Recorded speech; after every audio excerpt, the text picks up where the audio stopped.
គ្រូឈ្មោះលោកស្លាស់ជាម្ចាស់អាស្រមពលស្លាស់រឹកពីលោកហាយានគ្រូសូមអរគុណចំពោះការគាំទ្រនិងជួយ share វីដេអូហើយគ្រូក៏សូមបញ្ជាក់ផងដែរថា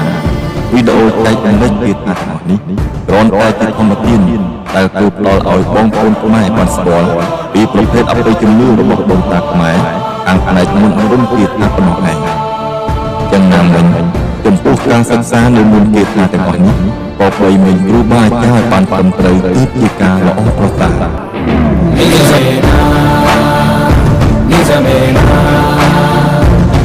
के प्राण में ये दुरैना कलिसेना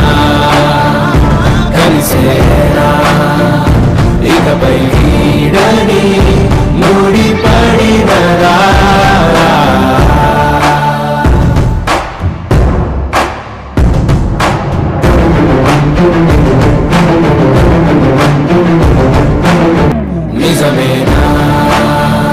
ដើម្បីថែរក្សាមរតកដូនតាខ្មែរនៃសិលសាស្ត្រវិទ្យាអាគមគាថាឲ្យបានយូរអង្វែងនិងគង់វង្ស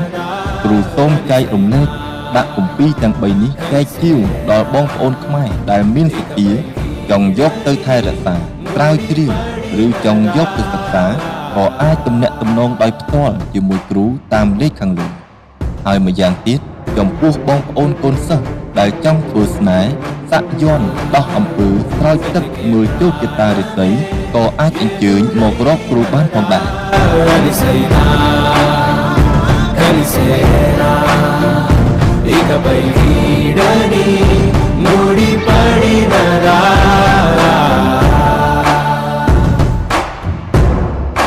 បណ្ដាអខណ្ឌទាំងឡាយគឺជាមន្តអាគមដ៏ខ្លាំងក្លាមួយប្រភេទដែលបានកត់ត្រាទុកនៅក្នុងតម្រាស្លឹករឹតដែលបណ្ដាលមានការចេះចាំតគ្នាពីមួយជំនាន់ទៅមួយជំនាន់តាមរយៈបរិហិតឬគ្រូមន្តអាគមនីមួយៗហើយបណ្ដាឋានទាំងនេះល្អឬអាក្រក់គឺស្ថិតនៅលើការដឹកនាំបង្ហាត់បង្ហាញដើម្បីឲ្យប្រើប្រាស់ទៅលើផ្លូវណាមួយរួមទាំងចិត្តនៃអ្នកប្រើប្រាស់នៅអាឋានទាំងនោះតែប៉ុណ្ណោះ